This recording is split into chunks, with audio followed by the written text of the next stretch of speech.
first question is from Clark Harris. How do you know how much to spend on marketing? Clark, good question, man. One of the things I always say is that marketing is based on constraints.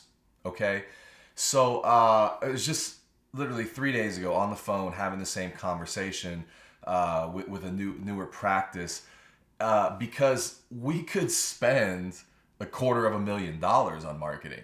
I mean, we can launch direct mail and get into TV and brand new website and build up the web presence and all stuff. I mean, gosh, we can spend $250,000.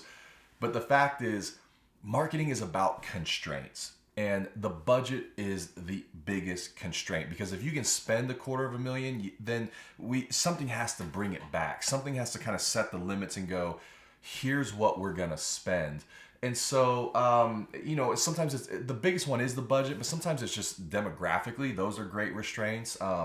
It could be just whether it's internal, whether it's external. Just trying to define like that target, who we're trying to reach and get to, and just create the restraints. And now let's market within that. So the budget's the biggest constraint. And so my advice on the front end is always with a practice is, what is the budget? Let's establish the annual budget, because there is nothing that will allow momentum to get built, to be created, more than the annual budget when it comes to marketing. So don't miss that. It's the annual budget allows momentum to be created, because at first, the first year, $20,000 may not seem like a lot of momentum is being built, but then the next year it's 25,000, and then the year after that it's 30,000, and now after 3 years we've spent $75,000 on marketing. Now there's some momentum, okay? And you do that for 10 years and you've got $1 million into it, or whatever. That's probably a little high, but you can see what I'm saying. That now momentum is on your side. Now it's created and it's moving and it's taking on a life of its own. And that's the sweet spot when it comes to marketing. So marketing is never about a hammer hitting plate glass. It's always about the power of 1,000 little drips. Yeah. You like that? So marketing is never about a hammer hitting a plate glass. It's always the power of 1,000 little drips. And so the budget allows that, okay? So that being said, it's the constraint, it's the momentum. The real easy, fast rule is that it's I'll give you a little equation here, right? So the marketing budget should be 3 to 5% of revenue, plus or minus an aggressiveness factor, plus or minus how well it's been working, okay? So let's break that down for a minute. So 3 to 5% of revenue. You can base it on production, you can base it on collections. Either way, if you're a heavily involved insurance practice, and let's say production is at 3.2 million, but you collect 1.6, of course, we're gonna base that on collections, okay? You'll make a practice go out of business basing expenses on production. But if you're a practice where it's pretty close and you're collecting 98% of production, then you can base it on either. I mean, it's no big deal. It's just it's 3 to 5% of revenue. Typically, we err, just for most of the time, we err in the 3 to 4%. We don't go that much higher unless you just need to be aggressive. But 3 to 4% of annual revenue, for the most part, is sufficient.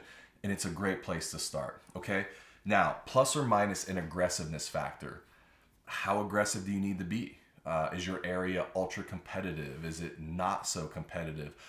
Maybe you're in an area where 3 new practices just went into town and everybody is doing Google AdWords and that search is just ultra competitive. Then maybe you need more like 5%, and maybe there's even a little plus because of aggressiveness, okay? Maybe you're in more of a rural area and an Aspen Dental just went into the town over from you. So it's not like you have to be ultra aggressive. You just want to start doing some marketing just so you have a presence out there, well, then maybe we scale it back a little bit because you're just getting involved. It doesn't need to be ultra aggressive. And so maybe 3% is completely appropriate, okay? So 3 to 5% plus or minus an aggressiveness factor, plus or minus how well it's been working. So, I mean, if you've been doing marketing for the past 3 to 5 years and it just hasn't been going as well, we may look at the budget and go, yeah, we're going to have to add a little bit to that. I know you've been spending 4.5%. We're going to have to bump it up because it just is going to cost more. To play at this table it's a higher, what do you call that in Vegas? A high, the blind is higher, right? I don't know. I start talking about stuff sometimes and I don't know. But it just costs more to play at that table. In some areas, you may just spend a little bit and it works really well. And so it just costs less to be in that and to do a good job. So those are the factors I see. It's 3 to 5% of revenue, plus or minus how aggressive we need to be, and plus or minus like how well it's working, and just what it's going to take to play in that market. So that's typically how much you need to spend on marketing.